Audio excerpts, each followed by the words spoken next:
data beneficial ownership itu siapa saja yang menjadi pemilik atau penerima manfaat itu ternyata penting sekali untuk mencegah, salah satunya adalah tindak pidana korupsi. Kalau dipetakan itu memang sektor-sektor apa sih yang mungkin perlu untuk diberi pengawasan yang lebih. Sekarang ini teman-teman generasi mahasiswa sekarang ini cenderung nanti larinya selain yang tadi larinya ke sektor fintech. Nanti main di kripto, main di e-wallet, main di misalnya money game dan segala macam.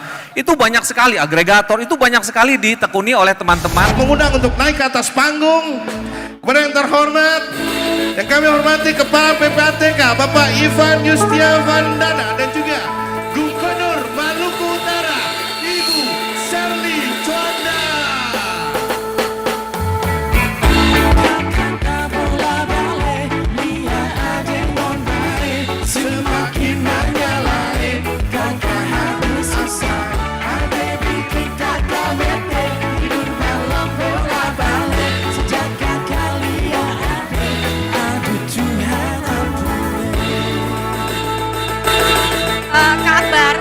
Kak Akbar ini kenapa yang dipanggil pertama Pak Ivan, Kepala PPATK, karena tadi hasilnya 67%, 66 apa 67%, Siap. ternyata sudah paham bahwa harus daftar atau harus melapor ke PPATK. Jadi Bapak diberi pekerjaan yang berat sekali ya, enggak ya Pak Ivan ya. Terima kasih Bu Sherly, terima kasih Pak Ivan.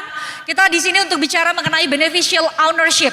Nah ternyata data beneficial ownership itu siapa saja yang menjadi pemilik atau penerima manfaat itu ternyata penting sekali untuk mencegah, salah satunya adalah tindak pidana korupsi. Salah satunya ya Pak Ivan tadi yang 67% memilih bahwa mereka akan lapor PPATK kalau ada yang nawarin 1 miliar tapi minta disembunyiin namanya. Mungkin bisa jelasin kepada kami semua Pak, seberapa membantu ya, kalau sekarang kan Kementerian Hukum sudah ada BO Registry dan BO Giveaway ya.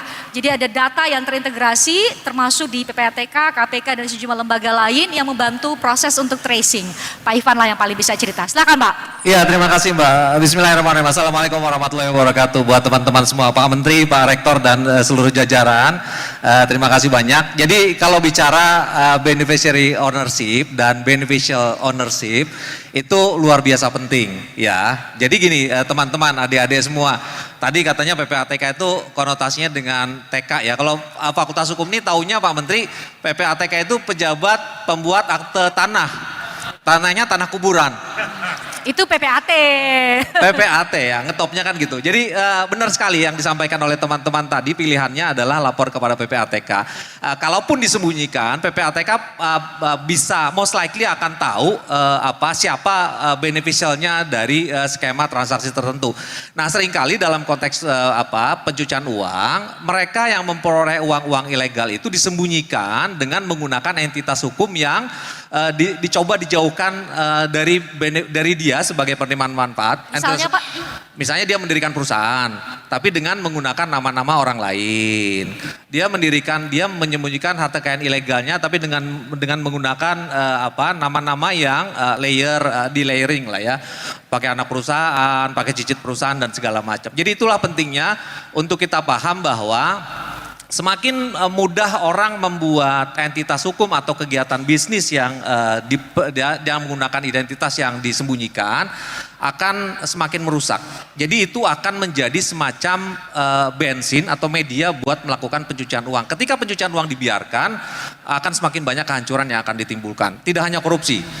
Itu bisa narkotika, bisa perpajakan, bisa macam-macam. Itu aja prinsip dasarnya. Ya. Termasuk terorisme ya? Ya apapun ya. Termasuk judol dan segala macam yang lagi rame sekarang itu kan. Nah tadi Pak Ivan belum jawab nih, karena sudah ada kerjasama ya antar kementerian dan lembaga, termasuk data yang dimiliki oleh Kementerian Hukum tadi bahwa ada BO Registry, ada BO Giveaway. Itu memang sangat membantu Pak, ketika ada data secara faktual, ini pemilik manfaat ini ketika kan PPATK lebih menekankan pada pencegahan ya Pak ya. Ya. Betul ya? Ya, ya? Itu sangat membantu data itu. Ya itu luar biasa membantu. Kita sudah luar biasa dekat, Kementerian Hukum dan kami sudah sangat dekat. Jadi pertukaran informasi itu sudah sangat cepat bisa dilakukan. Jadi ketika PPATK melakukan upaya penelusuran beneficial owner, penerimaan manfaat, uang itu lari kemana dan terkait dengan siapa, itu beliau akan serta-merta membantu PPATK gitu. Jadi bisa buka, bisa meminta data Bisa dan meminta digunakan. data. Sudah ada yang data faktual yang dipakai dan bisa melakukan pencegahan atau Sudah bahkan banyak. mungkin diserahkan ke KPK untuk ditindak? Sudah banyak. Udah banyak yang inkrah juga, sudah banyak ada banyak yang proses juga sekarang misalnya kan. Kasus korupsi tertentu ketika kita ingin tahu apakah dia memiliki kegiatan usaha lain, kita akan minta ke Pak Menteri, dia punya kegiatan usaha lain apa tidak gitu. Oh, bisa di-trace ya? Oh ya, bisa. Pak tadi di awal, tadi kan kita udah kasih Q&A ya di awal tadi sama teman-teman peserta, Bapak Ibu peserta. Pak Ivan tadi kan ada pertanyaan tuh bahkan yang milih 67% ketika mereka ditawari modal dan modal itu dan dengan atas permintaan tolong ditutup nama saya jangan masuk ke akta misalnya, itu lapor ke PPATK. Memangnya bisa ya semua orang lapor ke PPATK ya? Iya bisa, kita punya kanal pengaduan masyarakat. Tadi sudah benar sekali. Jika itu tidak dilakukan, ketika pemilik uang itu melakukan pencucian uang, yang punya rekening atau yang menerima uangnya bisa kena pencucian uang juga. Jadi itu udah paling benar. Itu sudah paling benar. Tapi ini saya menikmati menjadi penonton di atas panggung loh ini Pak Menteri.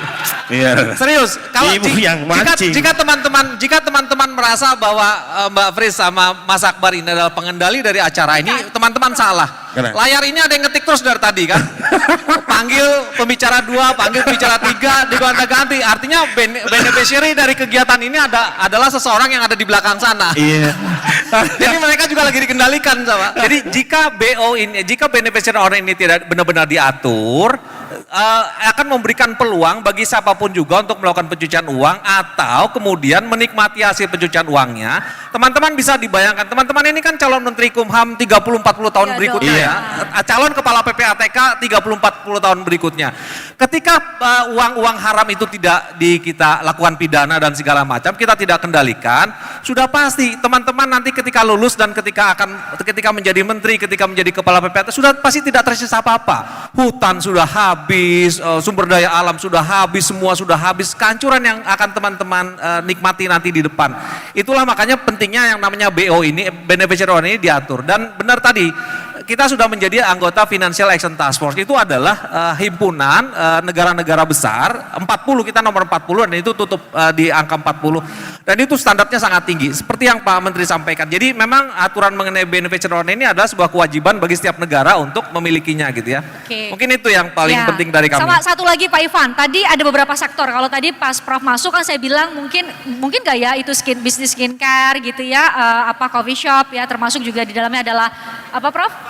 Parfum sekarang. Nah mungkin dari data yang dimiliki sama PPATK dan mungkin bersama-sama dengan Kementerian Hukum saat ini kalau dipetakan itu memang sektor-sektor apa sih yang mungkin perlu untuk diberi pengawasan yang lebih. Ya, Sektor-sektor sekarang bisnis ini apa? teman-teman generasi mahasiswa sekarang ini cenderung nanti larinya selain yang tadi larinya ke sektor fintech. Oh. Fintech, financial technology. Nanti main di crypto, main di e-wallet, main di misalnya money game dan segala macam. Itu banyak sekali agregator, itu banyak sekali ditekuni oleh teman-teman dari kalangan-kalangan yang seperti Mahasiswa. sekarang ini Mas Oke. Akbar, Mbak.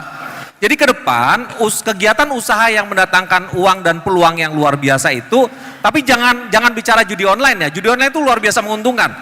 Tapi itu benar-benar selain haram juga itu pidana. Alternatifnya adalah game online, banyak e-wallet dan segala macam itu menjadi sarana baru bagi teman-teman untuk berbisnis di kemudian hari lah. Oke. Mbak, Oke. selain yang konvensional tadi ya. Oke, oh gitu ya. Siap. Jadi adalah peluang-peluang di zaman sekarang, zaman digital yang menjadi primadona dari teman-teman semua ini, bisnis-bisnis seperti Ya, tadi. sekarang kan era kripto, Betul. era macam-macam. Dan itu yang membuat pemilik uang yang nggak jelas tuh ya, ingin naruh uangnya itu di sektor-sektor itu tadi Pak ya. Betul. Oke, jadi harap hati-hati juga yang berbisnis di sektor-sektor itu.